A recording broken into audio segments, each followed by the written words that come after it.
Well, good morning, folks, and welcome back to Safari Joe's Adventures.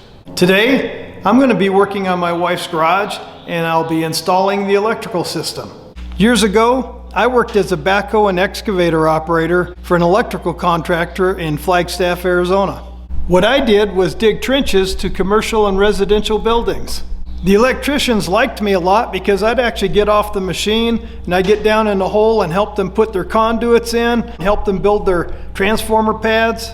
So when the winter months come around there in Flagstaff, it gets a lot of snow and it gets a lot of hard freeze. And you really can't do much on trenching with snow and 4 foot of ice. So the electrical company came to me and said, we'd like to bring you in, put you in with some of our electricians, teach you how to do residential work because we really don't want to lay you off in the wintertime. I thought about it for about 2 seconds and said, sure.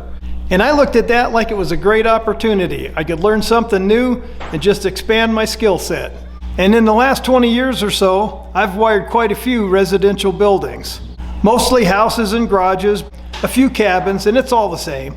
And so far I haven't failed an electrical inspection, so, I guess it's okay. What I'm going to do is a step-by-step, somewhat of a tutorial. So if you're not that familiar with electricity and would like to learn, I'll show you what I know as far as residential electricity. I'll try and get up close on some of the connections so you can see what I'm doing. So if this is something you're interested in, stick around and I'll show you what I'm doing. The first thing you want to do is make yourself a plan. Locate everything you want to do, get it down on a plan, and make yourself a parts list. And then you'll have all your ducks in a row when you go down to your local big box store and get everything you need. You're going to need yourself some tools, some screwdrivers, some cutters, some strippers, hammer, some battery tools, and a couple of drill bits, a 1/2 inch and 3/4 inch if you're going through wood. I like to mark the top of my boxes at 48 inches, and I do that so I only have to cut out both sides and the bottom. It's just flush with the next sheet of OSB on the top. These nails don't pound into steel very well, so we're going to pull those out. Then I'm going to drill a couple holes through this on the one side and run the screws through the box into the metal.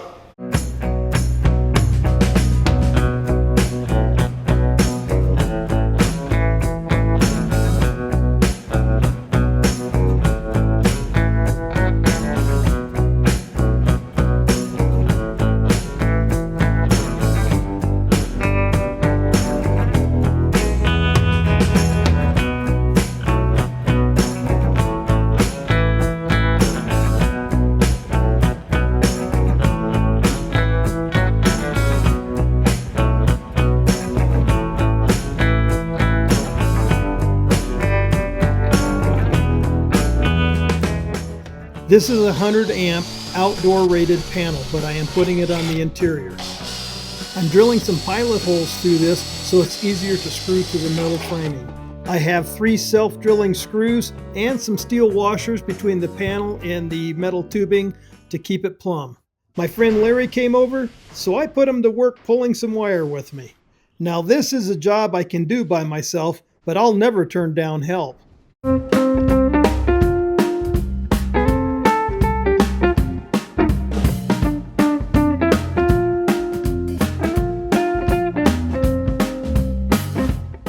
This Romex needs to be strapped within 1 foot of every box. The exception to that is if it's a non-metallic box and it doesn't have a built-in clamp.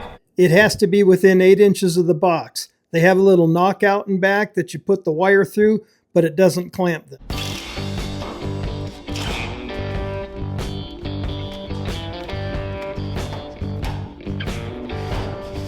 Along with being supported within 8 to 12 inches of the box, the cable needs to be secured every 4.5 feet.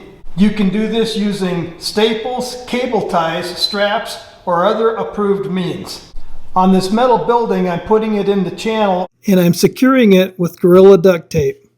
Normally, if this was wood studs, you drill a hole through the middle of this and you would run your wire through the hole and then come down into the box or up into the box. But this is metal, so I'm using this little spot around this because I'm not going to drill holes through the metal. Left the foam out of that channel so I can run my wire through it. I've only got 2 of them on this side, but I have to run a home run or a hot wire from my switches into the panel also, because I will be running my wire up, and then on each one of those channels across the top I will be putting a light. And this is the hot run from my switches.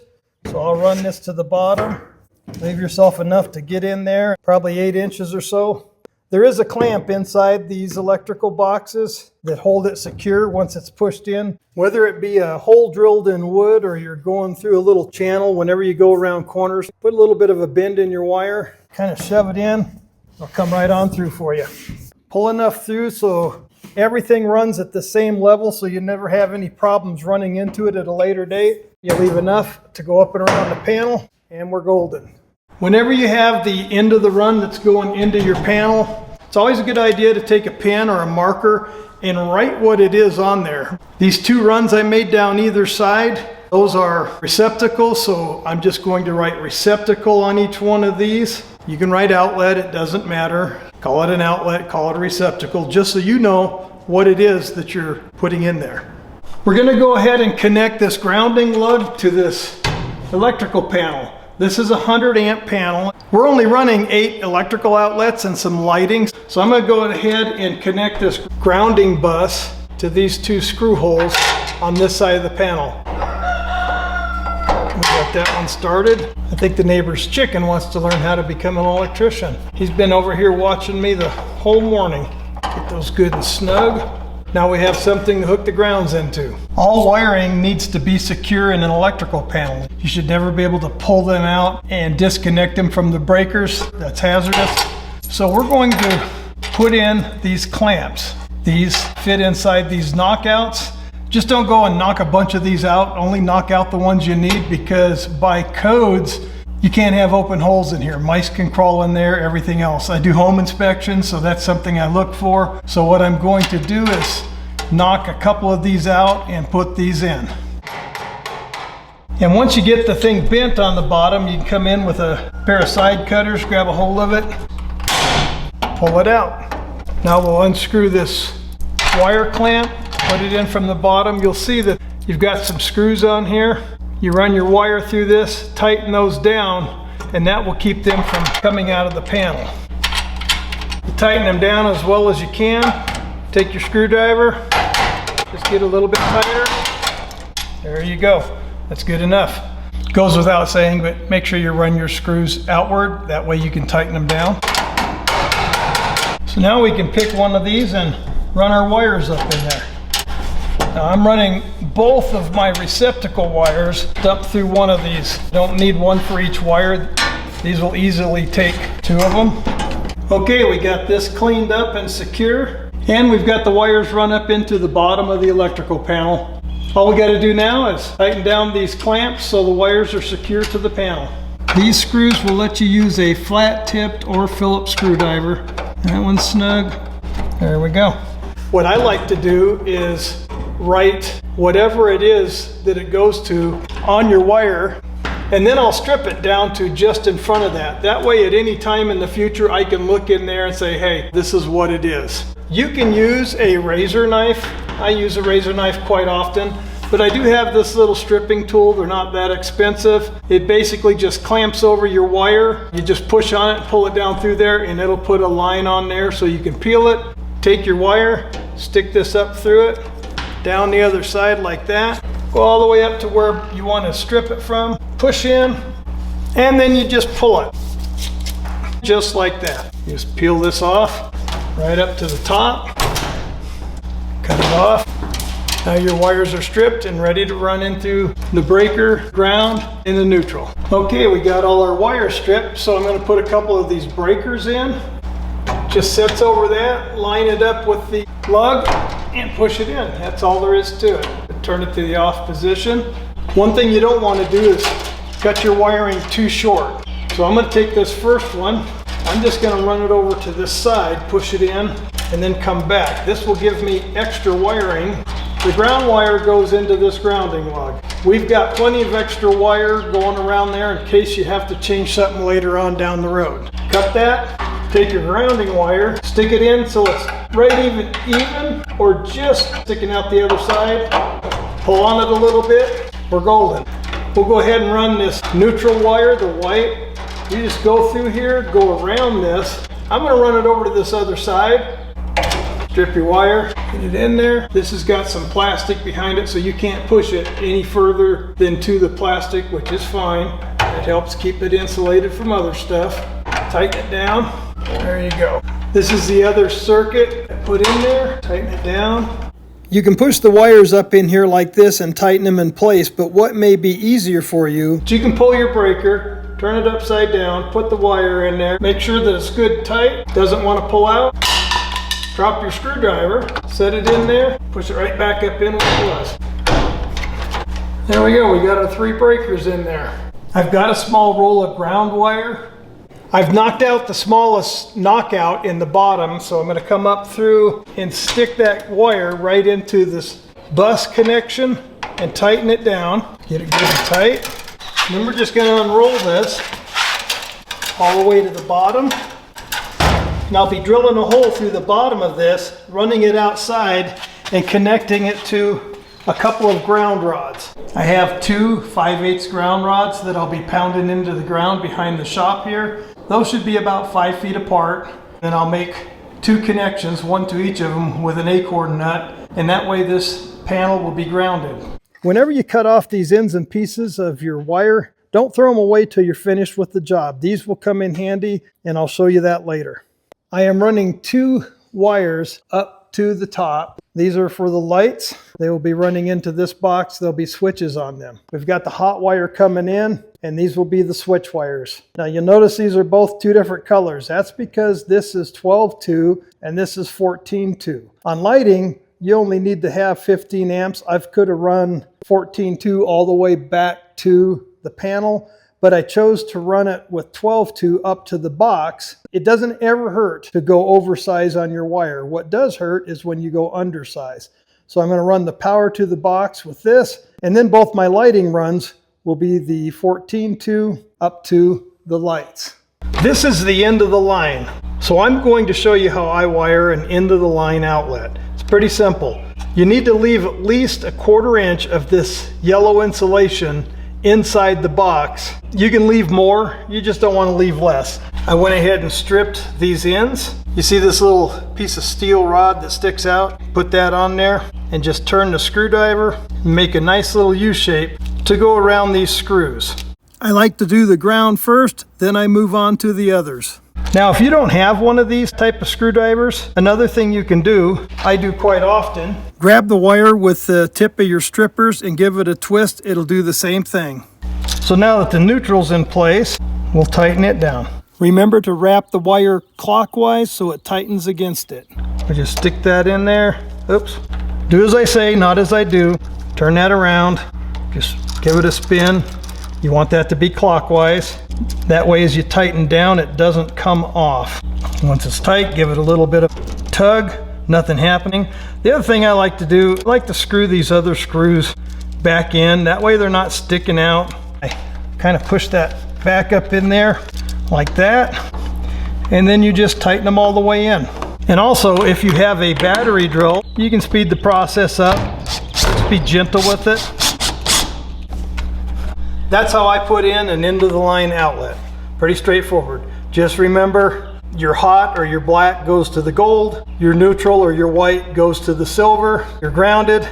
Now this next outlet, this is what I call middle of the run, or it's an inline outlet. You've got power coming in from one side, you connect up to your outlet, then it goes out through the other side, and it runs all the way down there to the one we just put in.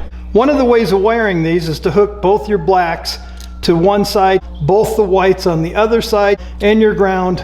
The problem with that, when you wire both of these like that, I have actually seen outlets that have gone bad, and everything from that outlet downstream is not working. Well, there's a way you can wire this a little differently that will keep that from happening. So if you're not getting power from this outlet anymore, it's not going to stop the power from going down to the other outlet if this happens to burn out. Remember that handful of wiring I told you not to throw away until you're at the end of the job? Well, here's where they come in handy. You see, I've got one of each, and they're pretty much the same length as the wiring that's coming out of the box, and that's what you want. You have these separated. The first thing I like to do is reach in as far as I can on the grounds and grab them with a pair of lineman pliers. And then I just twist them good and tight. You can see those are wrapped good and tight. That's a German word, good and tight. That's the way you want them. You don't want this loose. The next thing I do is I take one of these little ferrules, we'll slide this over and then up onto where you have it twisted. Reach in there with your lineman's pliers and you crimp it. Just squeeze it down really good and tight. Again, keep using that word, good and tight. That way that won't come apart. And once you've got that done, you can separate this just a little bit and then you reach in and snip one of these off close to the ferrule like that. Now all you have is one ground. So now that that's cut, we have one wire that we connect to the ground on this outlet. The ground also goes through this other wire on down to that end of the line receptacle which we just wired. Now I'll put a pigtail on each one of these. I want a pigtail on the neutral and a pigtail on the hot. I like to go ahead and trim these up just a little bit, about like that, and I strip them. So now I take the pigtail and I just kind of bend it a little bit so I can hold it up in there. And I'll run a wire nut on there, make sure all those are in there. And I mean, this needs to be tight. You don't want this thing coming apart. This is where you can get that Magilla Gorilla Grip and just keep twisting. It's gonna start to twist up your wires back here where you can see it. Just keep twisting. And when you think you're about right, check it out. Will this pull off? Will this pull out? No, you're good. Some electrical tape, and this just ensures that this doesn't come apart. And do the same thing on this side. Once this one's done, you roll it up and push it as far back into the back of the box as you possibly can. And you want to make sure it comes out the left-hand side. And then we do the same for the hot. Same thing, you get the wire nut on good and tight, pull on it, everything's good. So we'll wrap that bad boy up, strip the end, kind of twist it up, get it back in there out of the way. And now you have your three wires in there. You have your hot, your neutral, and your ground. So now you're ready to hook this one up just the way we hooked the other one. And also, now that these are all connected back here, the hot, the ground, and the neutral, regardless what happens here, power will run through this line to all the receptacles downstream from it. And again, same thing, make sure your wires are around that clockwise so it tightens down against it. Give them all a good yank, get this back in there, get the screws started, and tighten them down. So that's how I wire my receptacles. That way, down the line, if this receptacle for any reasons gets shorted out and doesn't work anymore, it does not cut the power off to everything downstream. Set my scaffolding up because it's a little bit safer. I've already wired my two outlets the lighting's going to plug into, and I've got them brought back down here. Two outlets up there, you wire them just like any other outlet. But down here at the switches, they'll be wired just a little different, and I'll show you how to do that.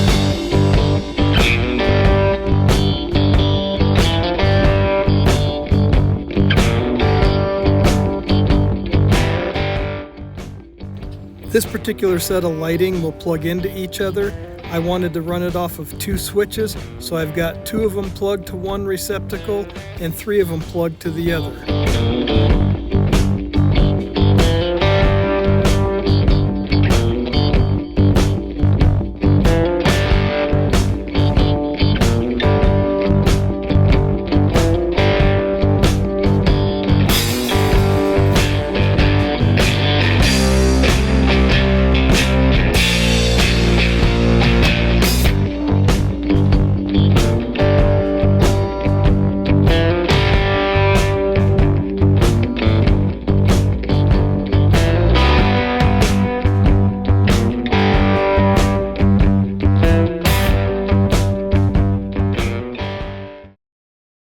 Both boxes for the security lights are installed.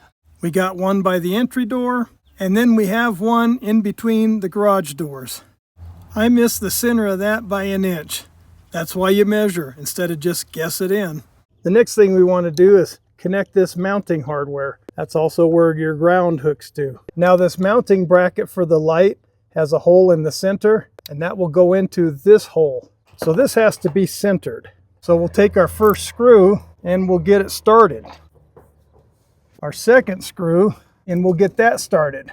You have to go from the bottom on one side to the top on the other, or vice versa.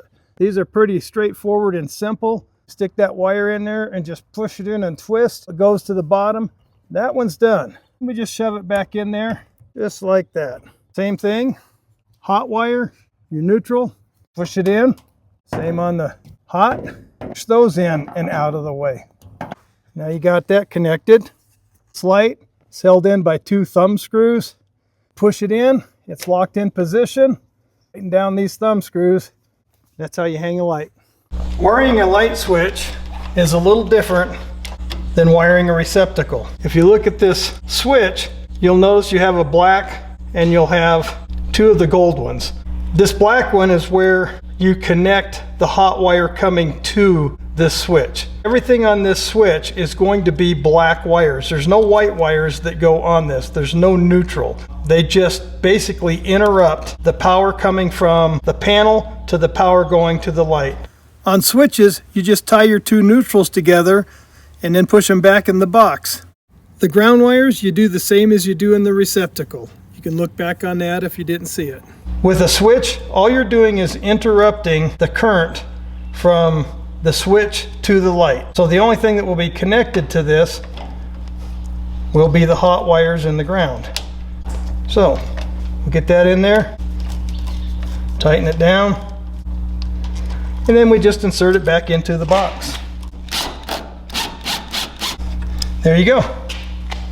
With multiple switches in the box, you connect all the neutrals and push them to the back of the box. This box is going to have 3 switches in it. You'll see 4 of these ground wires, 1 from each one of the switches and 1 from the main run coming to it. So we're hooking all 4 of those together. I got a little bit bigger ferrule that will fit over these. Squeeze it down, push it to the back of the box. Because we only have 3 switches, we only need 3 of these wires. I will cut the 4th one off. There we go. Now when you're using a box with multiple switches in it, set your hot run up to the top. That's the one going back to the panel, and these are going to the lights. Now you see 3 wires here and 1 wire here. In the other box, it was just 1 and 1. It was pretty simple. In this box, it's still not hard, but what you got to do is put 3 pigtails on this, 1 wire to go to the switch opposite of each one of these. Sometimes these boxes just don't seem to have enough room. They do, but sometimes there's a little finagle on it. Get your wires all together, get the wire nut on there, get them all the way to the end, twist it on there real good. Everything's tight, nothing wants to pull out. Well, that's it.